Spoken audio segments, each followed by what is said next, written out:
Relax and listen to the voice. Hello everyone. Thank you for coming back and welcome to another installment of the fairy tales of Hans Christian Andersen. It's been a little while since our last installment, but rest assured, this one is packed with a multitude of amazing stories. Well, alright, here we go. The Dumb Book. In the high road, which led through a wood, stood a solitary farmhouse. The road, in fact, ran right through its yard. The sun was shining, and all the windows were open. Within the house, people were very busy. In the yard, in an arbor formed by lilac bushes in full bloom, stood an open coffin.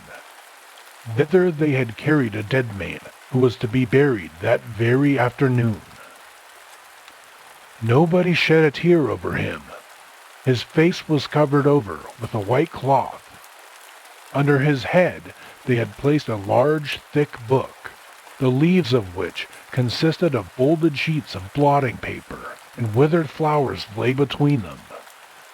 It was the herbarium which he had gathered in various places and was to be buried with him, according to his own wish. Every one of the flowers in it was connected with some chapter of his life. "Who is the dead man?" we asked. "The old student," was the reply. "They say that he was once an energetic young man, that he studied the dead languages, and sang, and even composed many songs. Then something had happened to him, and in consequence of this, he gave himself up to drink, body and mind.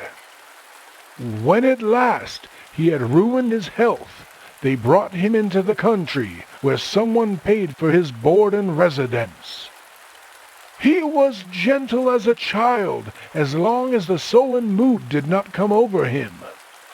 But when it came, he was fierce, became strong as a giant, and ran about in the wood like a chased deer. But when we succeeded in bringing him home, and prevailed upon him to open the book with the dried-up plants in it, he would sometimes sit for a whole day looking at this or that plant, while frequently the tears rolled over his cheeks. God knows what was in his mind, but he requested us to put the book into his coffin, and now he lies there. In a little while, the lid will be placed upon the coffin, and he will have sweet rest in the grave." The cloth which covered his face was lifted up. The dead man's face expressed peace. A sunbeam fell upon it. A swallow flew with the swiftness of an arrow into the arbor, turning in its flight, and twittered over the dead man's head. What a strange feeling it is, surely we all know it, to look through old letters of our young days. A different life rises up out of the past, as it were, with all its hopes and sorrows. How many of the people with whom in those days we used to be on intimate terms appear to us as if dead, and yet they are still alive. Only we have not thought of them for such a long time, whom we imagined we should retain in our memories forever and share every joy and sorrow with them. The withered oak leaf in the book here recalled the friend, the schoolfellow, who was to be his friend for life. He fixed the leaf to the student's cap in the green wood when they vowed eternal friendship. Where does he dwell now? The leaf is kept, but the friendship does no longer exist. Here is a foreign hothouse plant, too tender for the gardens of the north. It is almost as if its leaves still smelt sweet. She gave it to him out of her own garden, a nobleman's daughter. Here is a water lily that he had plucked himself and watered with salt tears, a lily of sweet water. And here is a nettle. What may its leaves tell us? What might he have thought when he plucked and kept it? Here is a little snowdrop out of the solitary wood. Here is an evergreen from the flower pot at the tavern. And here is a simple blade of grass. The lilac bends its fresh, fragrant flowers over the dead man's head. The swallow passes again. Now the men come with hammer and nails. The lid is placed over the dead man, while his head rests on the dumb book, so long cherished, now closed forever.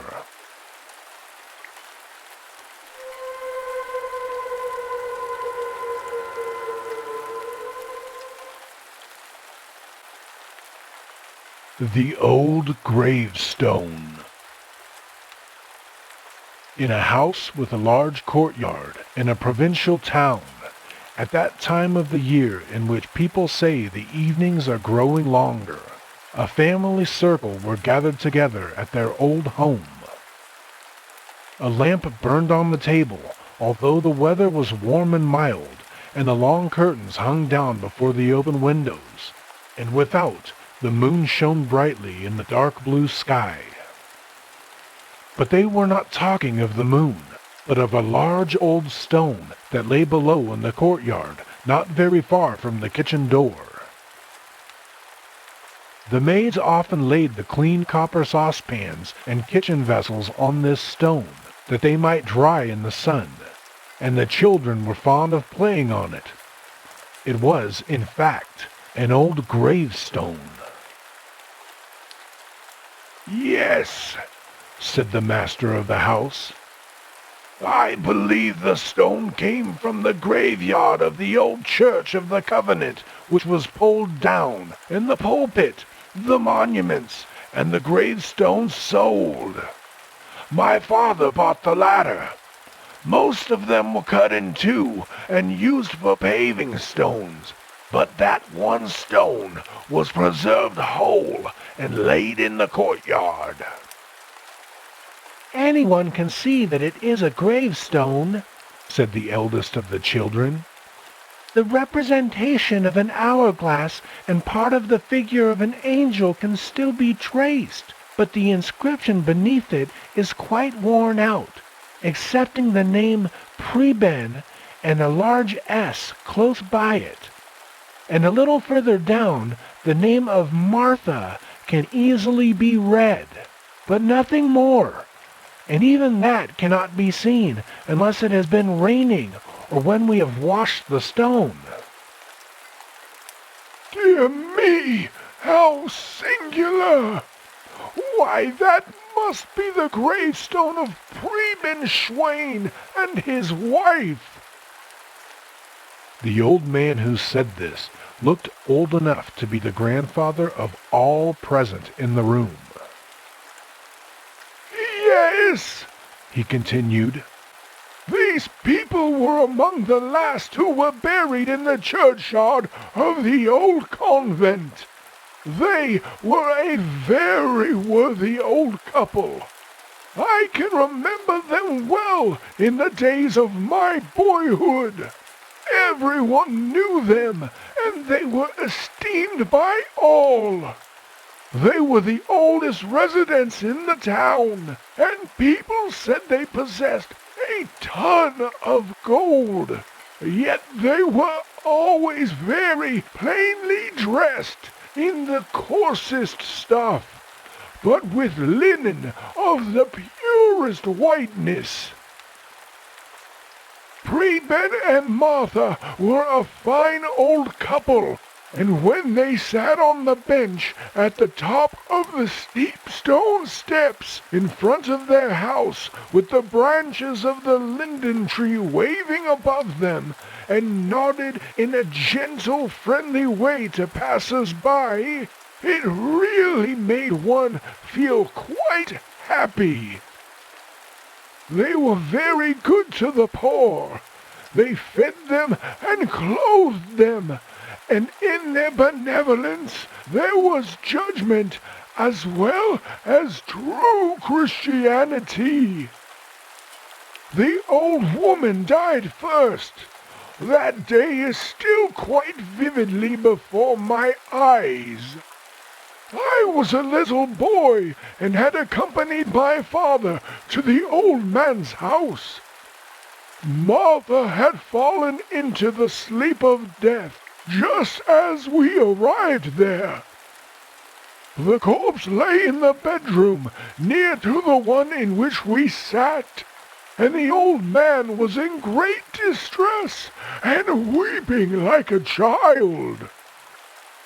He spoke to my father and to a few neighbors who were there of how lonely he should feel now she was gone, and how good and true she, his dead wife, had been during the number of years that they had passed through life together, and how they had become acquainted and learned to love each other. I was, as I have said, a boy, and only stood by and listened to what the others said. But it filled me with a strange emotion to listen to the old man, and to watch how the color rose in his cheeks as he spoke of the days of their courtship, of how beautiful she was, and how many little tricks he had been guilty of, that he might meet her. Oh, and then he talked of his wedding day, and his eyes brightened, and he seemed to be carried back by his words to that joyful time. And yet, there she was, lying in the next room, dead. An old woman, and he was an old man, speaking of the days of hope long passed away. Ah, well, so it is. Then I was but a child, and now I am old as Preben Schwein then was. Time passes away, and all things changed. I can remember quite well the day on which she was buried, and how old Preben walked close behind the coffin. A few years before this time, the old couple had had their gravestone prepared with an inscription and their names, but not the date. In the evening, the stone was taken to the churchyard and laid on the grave. A year later, it was taken up that old Preben might be laid by the side of his wife. They did not leave behind them wealth. They left behind them far less than people had believed they possessed. What there was went to families distantly related to them, of whom till then no one had ever heard. The old house, with its balcony of wickerwork, and the bench at the top of the high steps under the lime tree, was considered by the road inspectors too old and rotten to be left standing. Afterwards, when the same fate befell the convent church, and the graveyard was destroyed, the gravestone of Preben and Martha, like everything else, was sold to whoever would buy it. And so it happened that this stone was not cut into two, as many others had been, but now lies in the courtyard below, a scouring block for the maids, and a playground for the children. The paved street now passes over the resting place of old Preben and his wife. No one thinks of them any more now. And the old man who had spoken of all this shook his head mournfully and said, Forgotten! Oh, yes, everything will be forgotten. And then the conversation turned on other matters. But the youngest child in the room, a boy with large, earnest eyes, mounted upon a chair behind the window curtains and looked out into the yard where the moon was pouring a flood of light on the old gravestone. The stone had always appeared to him so dull and flat, but lay there now like a great leaf out of a book of history. All that the boy had heard of old Preben and his wife seemed clearly defined on the stone, and as he gazed on it and glanced at the clear, bright moon shining in the pure air, it was as if the light of God's countenance beamed over his beautiful world. Forgotten! Everything will be forgotten! Still echoed through the room, and in the same moment an invisible spirit whispered to the heart of the boy,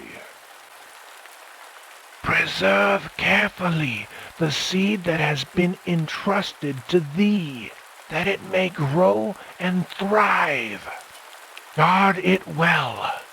Through thee, my child, shall the obliterated inscription on the old weather-beaten gravestone go forth to future generations in clear, golden characters.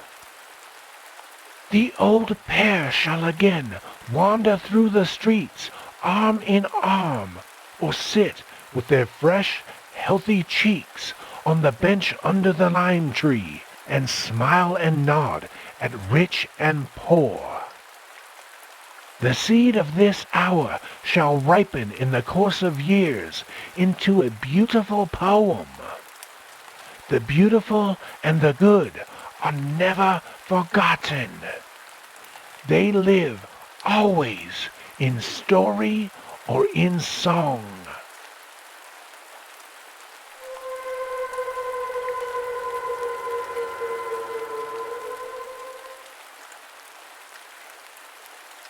The Conceited Apple Branch. It was the month of May. The wind still blew cold, but from bush and tree, field and flower, came the welcome sound. Spring is come. Wildflowers in profusion covered the hedges. Under the little apple tree, Spring seemed busy, and told his tale from one of the branches which hung fresh and blooming, and covered the delicate pink blossoms that were just ready to open. The branch knew well how beautiful it was. This knowledge exists as much in the leaf as in the blood. I was therefore not surprised when a nobleman's carriage, in which sat the young countess, stopped in the road just by. She said that an apple branch was the most lovely object, and an emblem of spring in its most charming aspect. Then the branch was broken off for her, and she held it in her delicate hand and sheltered it with her silk parasol.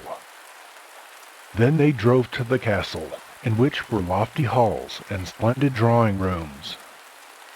Pure white curtains fluttered before the open windows, and beautiful flowers stood in shining, transparent vases, and in one of them, which looked as if it had been cut of a newly fallen snow, the apple branch was placed among some fresh, light twigs of beech. It was a charming sight. Then the branch became proud, which was very much like human nature. People of every description entered the room, and according to their position in society, so dared they to express their admiration. Some few said nothing, others expressed too much, and the apple branch very soon got to understand that there was as much difference in the characters of human beings as in those of plants and flowers. Some are all for pomp and parade. Others have a great deal to do to maintain their own importance, while the rest might be spared without much loss to society. So thought the apple branch as he stood before the open window from which he could see out over the gardens and fields, where there were flowers and plants enough for him to think and reflect upon. Some rich and beautiful, some poor and humble indeed. "A poor despised herbs," said the apple branch. "There is really a difference between them and such as am I. How unhappy they must be if they can feel as those in my position do. There is a difference indeed, and so there ought to be, or we should all be equals." And the apple branch looked with a sort of pity upon them, especially on a certain little flower that is found in fields and in ditches. No one bound these flowers together in a nosegay. They were too common. They were even known to grow between the paving stones, shooting up everywhere like bad weeds, and they bore the very ugly name of dog flowers, or dandelions.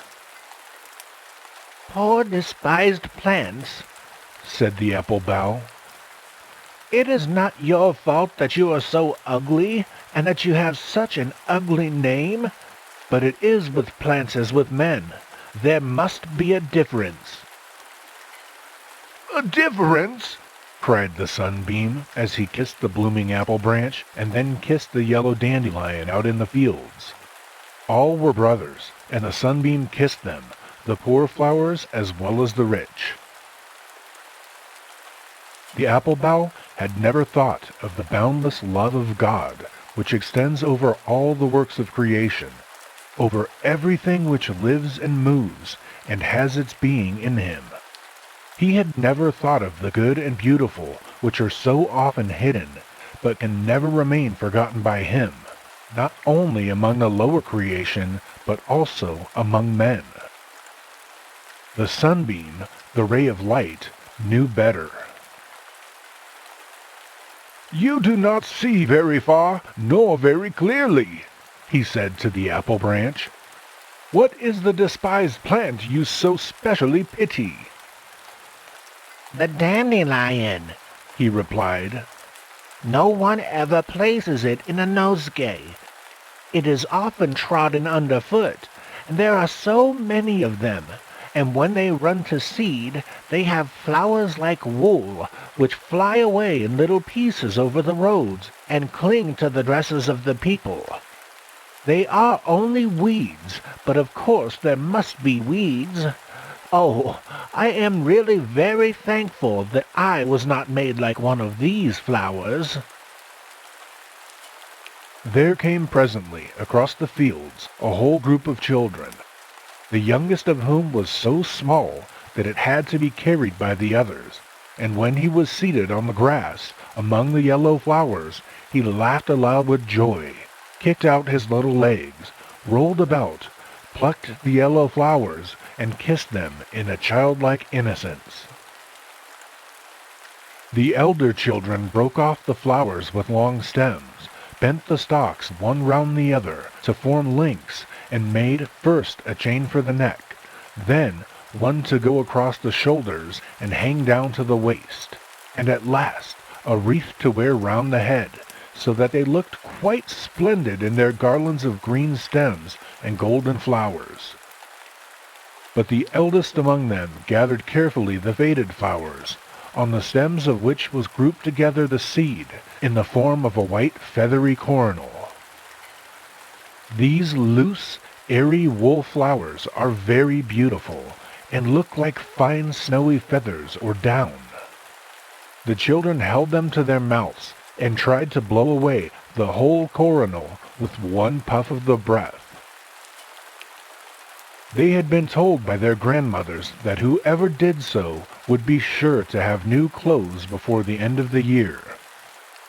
The despised flower was by this raised to the position of a prophet or foreteller of events. "Do you see?" said the sunbeam. "Do you see the beauty of these flowers? Do you see their powers of giving pleasure?" "Yes, to the children," said the apple bough.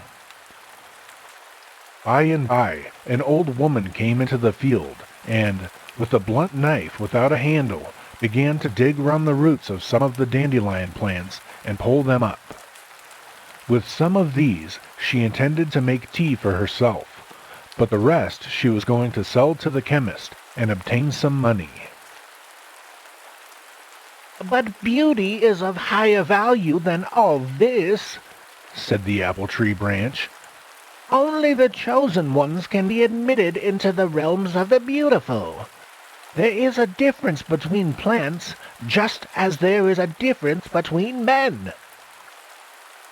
Then the sunbeam spoke of the boundless love of God, as seen in creation, and over all that lives, and of the equal distribution of his gifts, both in time and in eternity. "That is your opinion," said the apple bough. Then some people came into the room, and among them the young countess, the lady who had placed the apple bough in the transparent vase, so pleasantly beneath the rays of the sunlight. She carried in her hand something that seemed like a flower.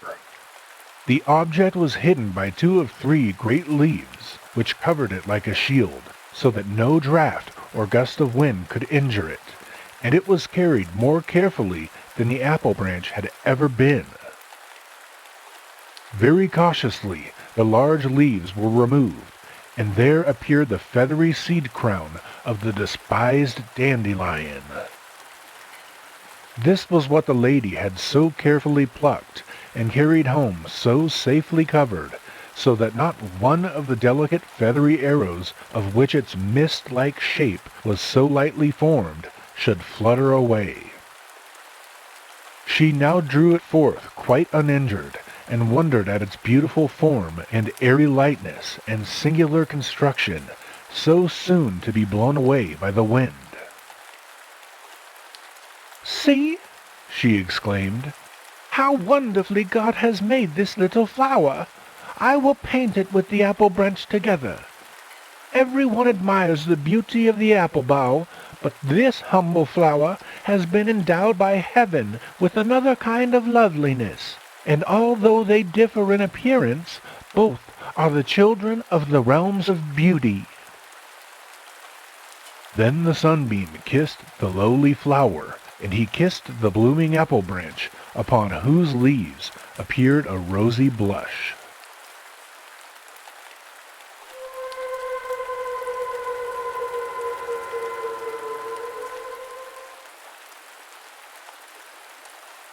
The loveliest rose in the world. There lived once a great queen, in whose garden were found at all seasons the most splendid flowers, and from every land in the world. She specially loved roses, and therefore she possessed the most beautiful varieties of this flower, from the wild hedge-rose with its apple-scented leaves to the splendid Provence rose. They grew near the shelter of the walls, wound themselves round columns and window frames, crept along passages and over the ceilings of the halls. They were of every fragrance and color. But care and sorrow dwelt within these halls. The queen lay upon a sick bed, and the doctors declared that she must die. "There is still one thing that could save her," said one of the wisest among them. "Bring her the loveliest rose in the world, one which exhibits the purest and brightest love. And if it is brought to her before her eyes close, she will not die." Then from all parts came those who brought roses that bloomed in every garden, but they were not the right sort. The flower must be one from the garden of love. But which of the roses there showed forth the highest and purest love? The poets sang of this rose, the loveliest in the world, and each named one which he considered worthy of that title. And intelligence of what was required was sent far and wide to every heart that beat with love, to every class, age, and condition. "No one has yet named the flower," said the wise man. "No one has pointed out the spot where it blooms in all its splendor.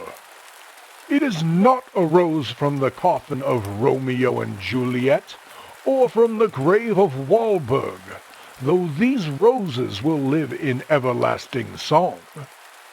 It is not one of the roses which sprouted forth from the blood-stained fame of Winklereed.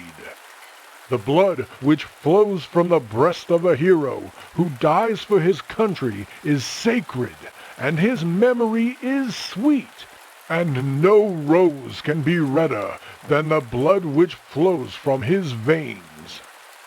Neither is it the magic flower of science, to obtain which wondrous flower a man devotes many an hour of his fresh young life in sleepless nights in a lonely chamber." "I know where it blooms," said a happy mother who came with her lovely child to the bedside of the queen. "I know where the loveliest rose in the world is. It is seen on the blooming cheeks of my sweet child when it expresses the pure and holy love of infancy. When refreshed by sleep, it opens its eyes and smiles upon me with childlike affection." "Well, this is a lovely rose," said the wise man. "But there is one still more lovely." "Yes, one far more lovely," said one of the women.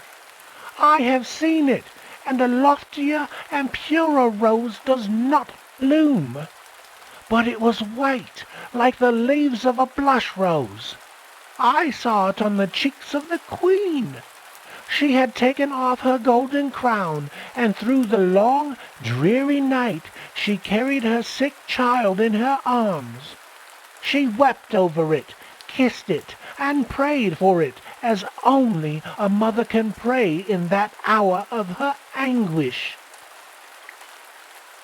"Holy and wonderful in its might is the white rose of grief, but it is not the one we seek."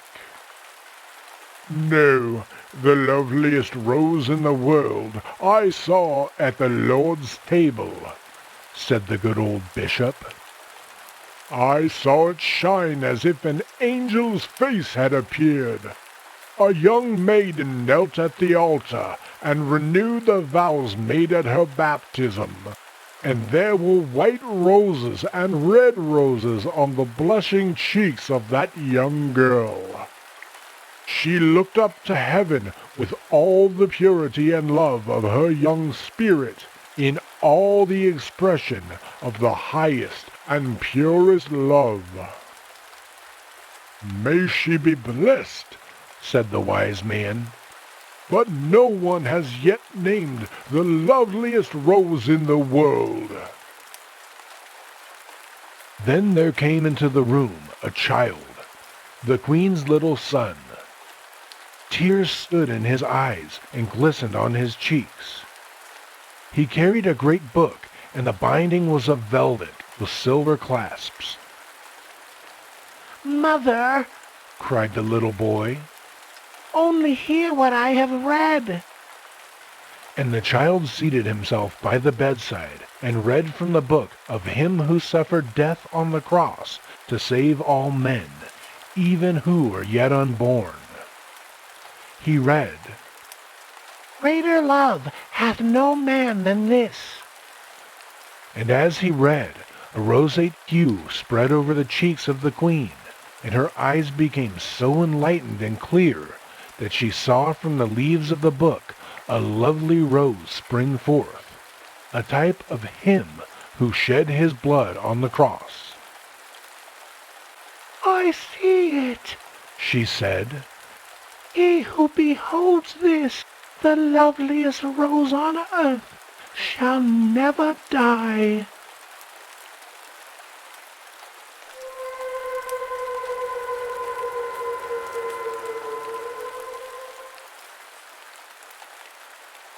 In 1,000 years. Yes, in 1,000 years, people will fly on the wings of steam through the air, over the ocean. The young inhabitants of America will become visitors of old Europe. They will come over to see the monuments and the great cities, which will then be in ruins, just as we, in our time, make pilgrimages to the tottering splendors of southern Asia. In 1,000 years, they will come. The Thames, the Danube, and the Rhine still roll their course. Mont Blanc stands firm with its snow-capped summit, and the northern lights gleam over the land of the north. But generation after generation has become dust. Whole rows of the mighty of the moment are forgotten, like those who already slumber under the hill on which the rich trader, whose ground it is, has built a bench on which he can sit and look out across his waving cornfields. "To Europe!" cry the young sons of America. "To the land of our ancestors, the glorious land of monuments and fancy! To Europe!"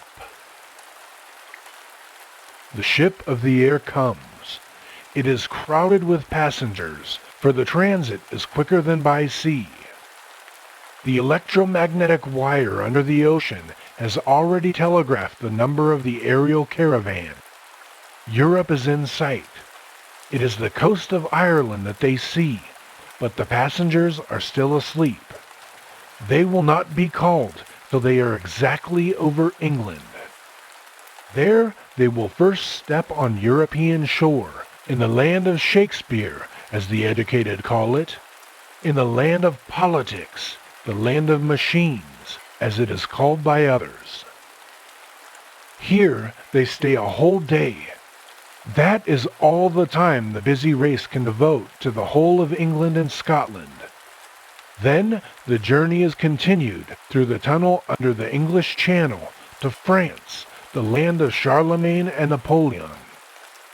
Molière is named. The learned men talk of the classic school of remote antiquity. There is rejoicing and shouting for the names of heroes, poets, and men of science, whom our time does not know, but who will be born after our time in Paris, the center of Europe, and elsewhere. The air steamboat flies over the country whence Columbus went forth, where Cortez was born, and where Calderon sang dramas in sounding verse. Beautiful black-eyed women live still in the blooming valleys, and the oldest songs speak of the Cid and Alhambra. Then through the air, over the sea, to Italy, where once lay old, everlasting Rome. It has vanished. The Campagna lies desert. A single ruined wall is shown as the remains of St. Peter's, but there is a doubt if this ruin be genuine. Next to Greece, to sleep a night in the Grand Hotel at the top of Mount Olympus, to say that they have been there, and the journey is continued to the Bosphorus, to rest there a few hours and see the place where Byzantium lay. And where the legend tells that the harem stood in the time of the Turks, poor fishermen are now spreading their nets. Over the remains of mighty cities on the broad Danube, cities which we in our time know not, the travelers pass.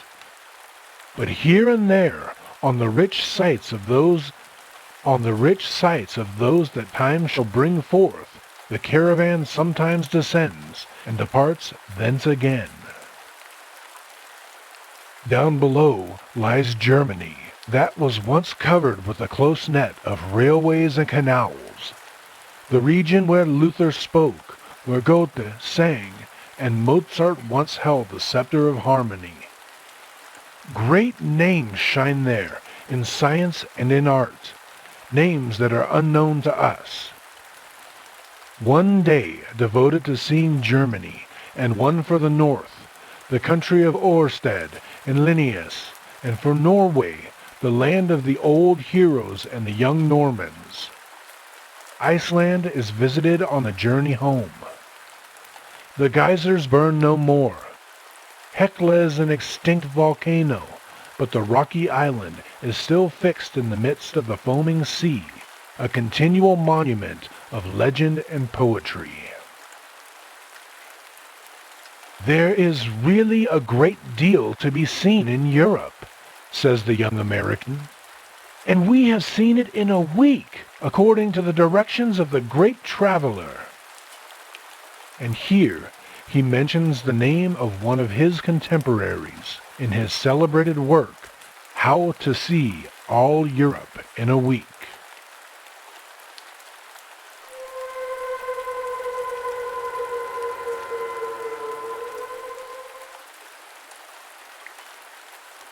The Swans Nest. Between the Baltic and the North Sea there lies an old swan's nest, wherein swans are born and have been born that shall never die. In olden times, a flock of swans flew over the Alps to the green plains around Milan, where it was delightful to dwell. This flight of the swans men called the Lombards.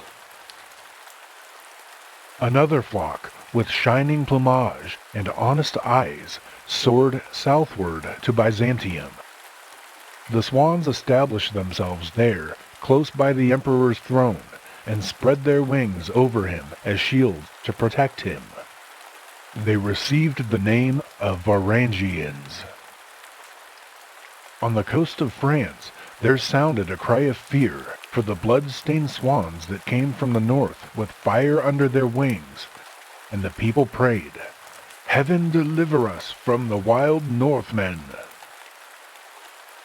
On the fresh sward of England stood a Danish swan by the open seashore, and the crown of 3 kingdoms on his head, and he stretched out his golden scepter over the land.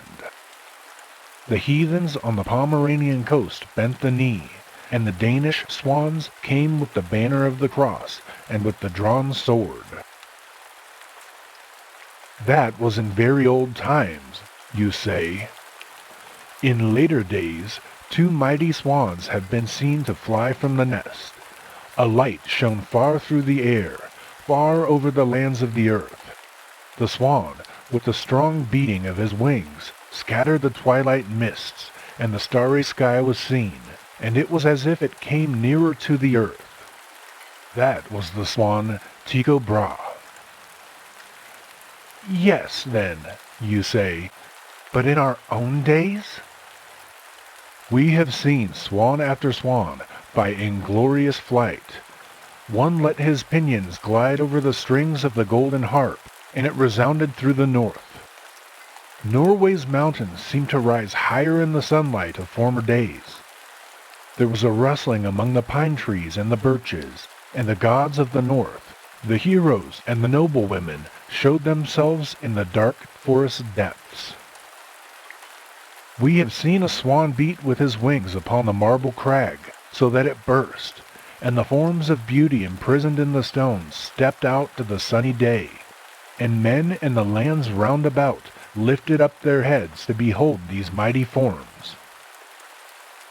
We have seen a third swan spinning the thread of thought that is fastened from country to country round the world, so that the word may fly with lightning speed from land to land. And our Lord loves the old Swans Nest between the Baltic and the North Sea. And when the mighty birds come soaring through the air to destroy it, even the callow young stand round in a circle on the margin of the nest. And though their breasts may be struck so that their blood flows, they bear it and strike with their wings and their claws. Centuries will pass by. Swans will fly forth from the nest. Men will see them and hear them in the world, before it shall be said in spirit and in truth, "This is the last swan, the last song from the Swan's Nest."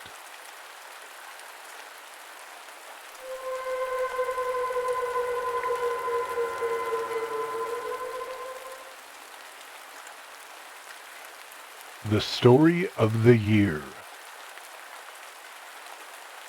It was near the end of January, and a terrible fall of snow was pelting down and whirling through the streets and lanes. The windows were plastered with snow on the outside. Snow fell in masses from the roofs. Everyone seemed in a great hurry. They ran, they flew, fell into each other's arms, holding fast for a moment as long as they could stand safely.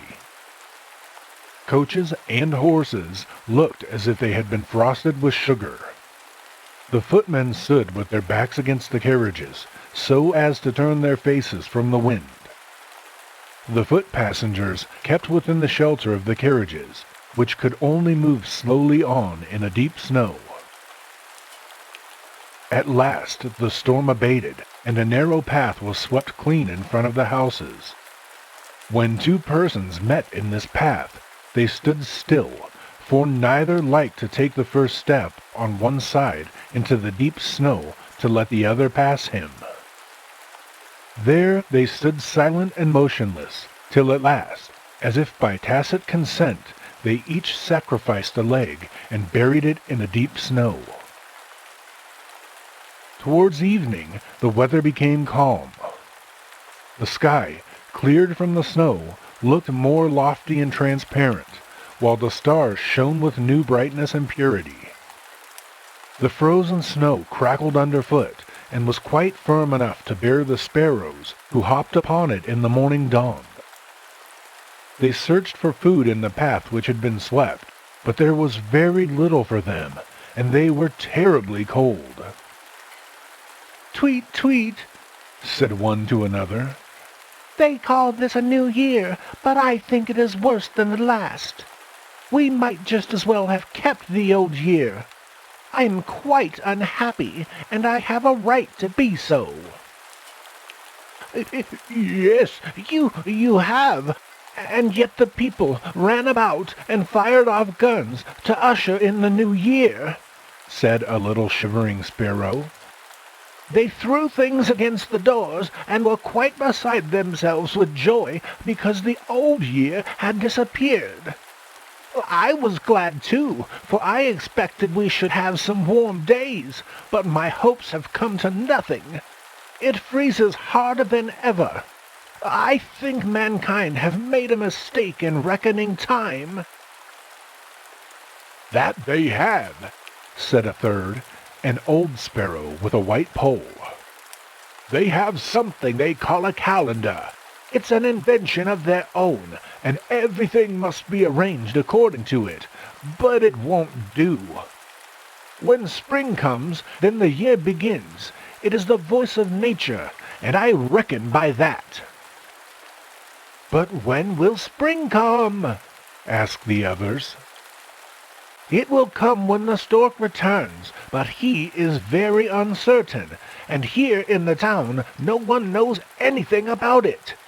In the country they have more knowledge. Shall we fly away there and wait? We shall be nearer to spring then, certainly." "Well, that may be all very well," said another sparrow, who had been hopping about for a long time, chirping, but not saying anything of consequence. But I have found a few comforts here in town which, I'm afraid, I should miss out in the country. Here, in this neighborhood, there lives a family of people who have been so sensible as to place 3 or 4 flower pots against the wall in the courtyard, so that the openings are all turned inward and the bottom of each points outward. In the latter, a hole has been cut large enough for me to fly in and out. I and my husband have built a nest in one of these pots, and all of our young ones, who have now flown away, were brought up there. The people who lived there, of course, made the whole arrangement that they might have the pleasure of seeing us, or they would not have done it. It pleased them also to strew breadcrumbs for us, and so we have food and may consider ourselves provided for. So I think my husband and I will stay where we are, although we are not very happy, but we shall stay. And we will fly into the country, said the others, to see if spring is coming. And away they flew. In the country, it was really winter, a few degrees colder than in town. The sharp winds blew over the snow-covered fields. The farmer, wrapped in warm clothing, sat in his sleigh and beat his arms across his chest to keep off the cold. The whip lay on his lap. The horses ran until they smoked. The snow crackled. The sparrows hopped about in the wheel ruts and shivered, crying, Tweet, tweet, when will spring come? It is very long in coming. Very long indeed, sounded over the field from the nearest snow-covered hill.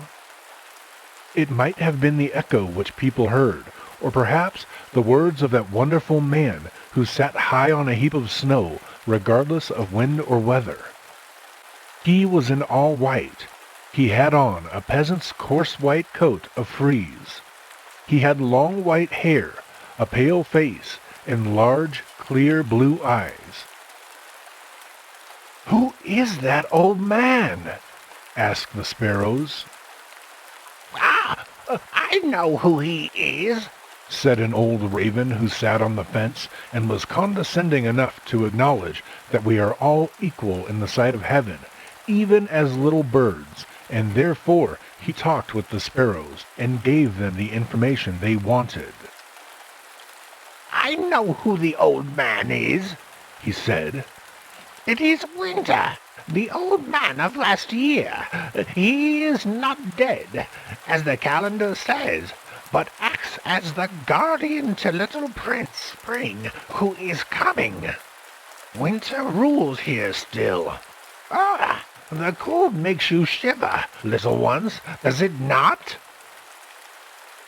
There, did I not tell you so? Said the smallest of the sparrows. The calendar is only an invention of man, and is not arranged according to nature. They should leave these things to us. We are created so much more clever than they are. 1 week passed, and then another. The forest looked dark. The hard, frozen lake lay like a sheet of lead. The mountains had disappeared, for over the land hung damp, icy mists. Large black crows flew about in silence. It was as if nature slept. At length, a sunbeam glided over the lake, and it shone like burnished silver. But the snow on the fields and the hills did not glitter as before. The white form of winter sat there still, with its unwandering gaze fixed on the south. He did not perceive that the snowy carpet seemed to sink, as it were, into the earth, that here and there a little green patch of grass appeared, and that these patches were covered with sparrows. Tweet, tweet, is spring coming at last? Spring! How the cry resounded over field and meadow, and through the dark brown woods, where the fresh green moss still gleamed on the trunks of the trees, and from the south came the 2 first storks flying through the air. and on the back of each sat a lovely little child, a boy and a girl. They greeted the earth with a kiss, and wherever they placed their feet, white flowers sprung up from beneath the snow. Hand in hand, they approached the old Iceman, Winter, and embraced him and clung to his breast. And as they did so, in a moment, all three were enveloped in a thick, damp mist, dark and heavy, that closed over them like a veil. The wind arose with a mighty rustling tone and cleared away the mist. Then the sun shone out warmly. Winter had vanished away, and the beautiful children of spring sat on the throne of the year. "This is really a new year," cried the sparrows. "Now we shall get our rights and have some return for what we suffered in the winter." Wherever the two children wandered, green buds burst forth on bush and tree. The grass grew higher, and the cornfields became lovely in delicate green. The little maiden strewed flowers in her path. She held her apron before her. It was full of flowers. It was as if they sprung into life there, for the more she scattered around her, the more flowers did her apron contain. Eagerly she showered snowy blossoms over apple and peach trees, so that they stood in full beauty before even their green leaves had burst from the bud. Then the boy and the girl clapped their hands, and troops of birds came flying by. No one knew from whence, and they all twittered and chirped, singing, "Spring has come!" How beautiful everything was!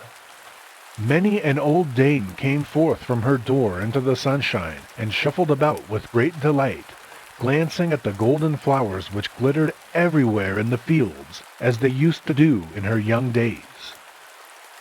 The world grew young again to her, as she said, "It is a blessed time out here today."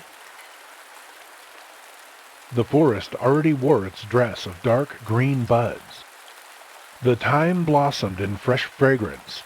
Primroses and anemones sprung forth, and violets bloomed in the shade, while every blade of grass was full of strength and sap. Who could resist sitting down on such a beautiful carpet? And then the young children of spring seated themselves, holding each other's hands, and sang and laughed and grew. A gentle rain fell upon them from the sky, but they did not notice, for the raindrops were of their own tears of joy. They kissed each other and were betrothed, and in the same moment the buds of the trees unfolded, and when the sun rose, the forest was green. Hand in hand, the two wandered beneath the fresh pendant canopy of foliage, while the sun's rays gleamed through the opening of the shade, in changing and varied colors. The delicate young leaves filled the air with refreshing odor. Merrily rippled the clear brooks and rivulets between the green, velvety rushes and over the many-colored pebbles beneath. All nature spoke of abundance and plenty. The cuckoo sang, and the lark caroled, for it was now beautiful spring. The careful willows had, however, covered their blossoms with woolly gloves, and this carefulness is rather tedious. Days and weeks went by, and the heat increased. Warm air waved the corn as it grew golden in the sun. The white northern lily spread its large green leaves over the glossy mirror of the woodland lake, and the fishes sought the shadows beneath them.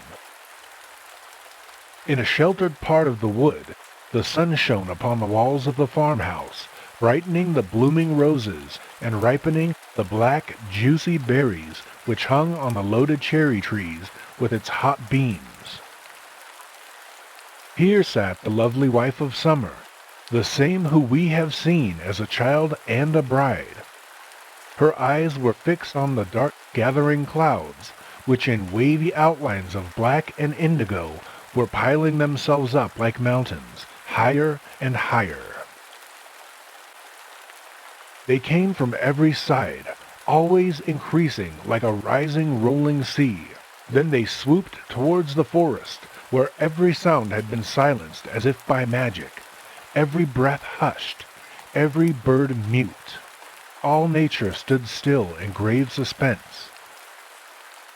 But in the lanes and the highways, passengers on foot or in carriages were hurrying to find a place of shelter. Then came a flash of light, as if the sun had rushed forth from the sky, flaming, burning, all-devouring, and darkness returned amid a rolling crash of thunder. The rain poured down in streams. Now there was darkness, then blinding light, and now thrilling silence, and then deafening din. The young brown reeds on the moor waved to and fro in feathery billows. The forest boughs were hidden in a watery mist, and still light and darkness followed each other. Still came the silence after the roar, while the corn and the blades of grass lay beaten down and swamped, so that it seemed impossible they could ever raise themselves again. But after a while, the rain began to fall gently. The sun's rays pierced the clouds, and the water drops glittered like pearls on leaf and stem. The birds sang, the fishes leaped up to the surface of the water, the gnats danced in the sunshine, and yonder, on a rock by the heaving salt sea, sat Summer himself, a strong man with sturdy limbs and long dripping hair. Strengthened by the cool bath, he sat in the warm sunshine, while all around him renewed nature bloomed strong, luxuriant and beautiful. It was summer, warm, lovely summer. Sweet and pleasant was the fragrance wafted from the clover field, where the bees swarmed round the ruined tower. The bramble twined itself over the old altar, which, washed by the rain, glittered in the sunshine, and thither flew the queen bee with her swarm, and prepared wax and honey. But Summer and his bosom wife saw it with different eyes. To them, the altar table was covered with the offerings of nature. The evening sky shone like gold. No church dome could ever gleam so brightly, and between the golden evening and the bluish morning there was moonlight. It was indeed summer, and days and weeks passed. The bright scythes of the reapers glittered in the cornfields. The branches of the apple trees bent low, heavy with the red and golden fruit. The hop, hanging in clusters, filled the air with sweet fragrance, and beneath the hazel bushes, where the nuts hung in great bunches, rested a man and woman, Summer and his grave consort. "See," she exclaimed, "what wealth, what blessings surround us! Everything is homelike and good, and yet I know not why I long for rest and peace. I can scarcely express what I feel. They are already plowing the fields again. More and more people wish for gain. See, the storks are flocking together and following the plow at a short distance. They are the birds from Egypt who carried us through the air. Do you remember how we came as children to this land of the north? We brought with us flowers and bright sunshine and green to the forests, but the winds had been rough with them, and they are now become dark and brown like the trees of the south, but they do not, like them, bear golden fruit." "Do you wish to see golden fruit?" said the man. "Then rejoice." And he lifted his arm. The leaves of the forest put on colors of red and gold, and bright tints covered the woodlands. The rose bushes gleamed with scarlet hips, and the branches of the elder trees hung down with the weight of the full dark berries. The wild chestnuts fell ripe from their dark green shells, and in the forests the violets bloomed for the second time. but the Queen of the Year became more and more silent and pale. "It blows cold," she said, "and night brings the damp mist. I long for the land of my childhood." Then she saw the storks fly away, every one, and she stretched out her hands towards them. She looked at the empty nests. In one of them grew a long-stalked cornflower, in another the yellow mustard seed, as if the nest had been placed there only for its comfort and protection, and the sparrows were flying round them all. "Where has the master of the nest gone?" cried one. "I suppose he could not bear it when the wind blew, and therefore he has left this country. I wish him a pleasant journey." The forest leaves became more and more yellow. Leaf after leaf fell, and the stormy winds of autumn howled. The year was now far advanced, and upon the fallen yellow leaves lay the Queen of the Year, looking up with mild eyes at a gleaming star, and her husband stood by her. A gust of wind swept through the foliage, and the leaves fell in a shower. The summer queen was gone, but a butterfly, the last of the year, flew through the cold air. Damp fogs came, icy winds blew, and the long, dark nights of winter approached. The ruler of the year appeared, with his hair white as snow, but he knew it not. He thought snowflakes falling from the sky covered his head, as they decked the green fields with a thin, white covering snow. And then the church bells rang out for Christmas time.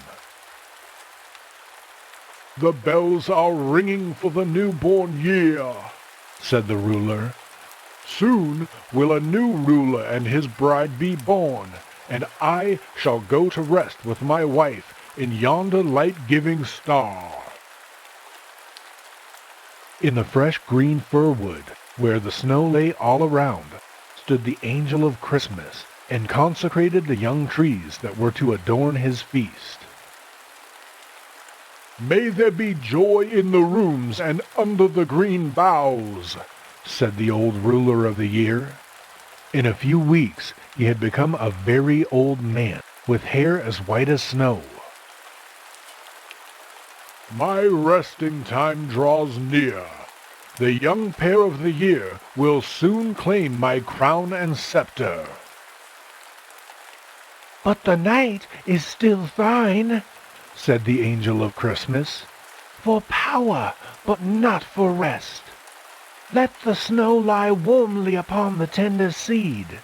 Learn to endure the thought that another is worshipped whilst thou art still Lord. Learn to endure being forgotten while yet thou livest. The hour of thy freedom will come when spring appears."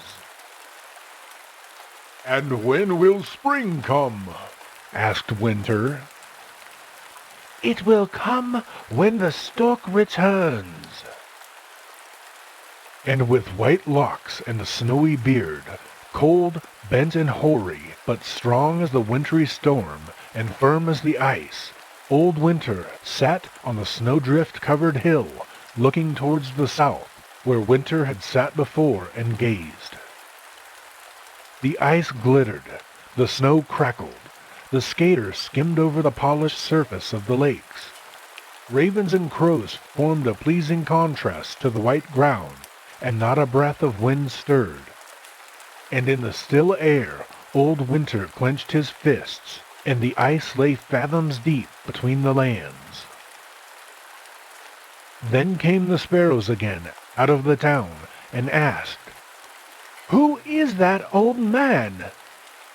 The raven sat there still, or it might be his son, which is the same thing, and he said to them, "Ah, it is Winter, the old man of the former year. He is not dead, as the calendar says, but he is guardian to the spring, which is coming." "When will spring come?" asked the sparrows. For we shall have better times then, and a better rule. The old times are worth nothing. And in quiet thought, old Winter looked at the leafless forest, where the graceful form and bends of each tree and each branch could be seen. And while Winter slept, icy mists came from the clouds, and the ruler dreamt of his youthful days and of his manhood. And in the morning dawn, the whole forest glittered with hoar frost, which the sun shook from the branches, and this was the summer dream of Winter. When will spring come? Asked the sparrows. Spring! Again the echo sounded from the hills on which the snow lay. The sunshine became warmer, the snow melted, and the birds twittered. Spring is coming! And high in the air flew the first stork, and the second followed. A lovely child sat on the back of each, and they sank down on the open field, kissed the earth, and kissed the quiet old man. And as the mist from the mountain-top, he vanished away and disappeared, and the story of the year was finished. This is all very fine, no doubt, said the sparrows. and it is very beautiful, but it is not according to the calendar. Therefore, it must be all wrong.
Thank you all for showing up and listening to this installment, The Fairy Tales of Hans Christian Andersen, Volume 16.